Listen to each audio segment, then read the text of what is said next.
25 years ago, like we're seeing today, I was out there protesting.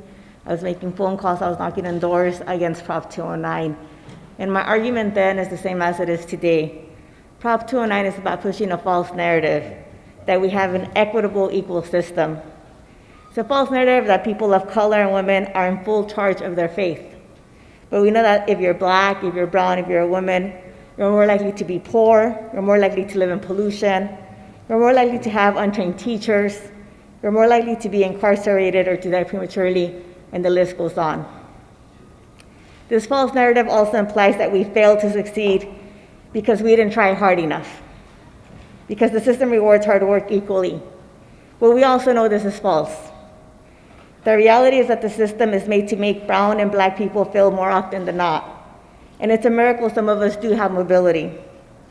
But when we do, that mobility is used to push the false narrative that if we work hard enough, we can make it and we can be a success. But the reality is that being a token is far from being an equal voice. Affirmative action isn't about preferential treatment. It's about acknowledging that the system isn't equal, that we have a system of institutional racism and sexism that makes it much harder.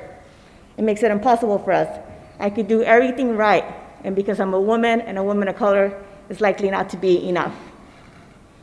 ACA 5 is an opportunity to stand against these false narratives and to be an ally in the knowledge that the system is anything but fair.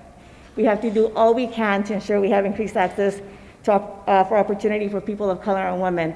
And let me be clear, when we have that opportunity, not only do we rise to the occasion, but we exceed, because we've been taught to be twice as good or 3 times as good. And so I hope that today we help correct the injustice that was done 25 years ago at the ballot.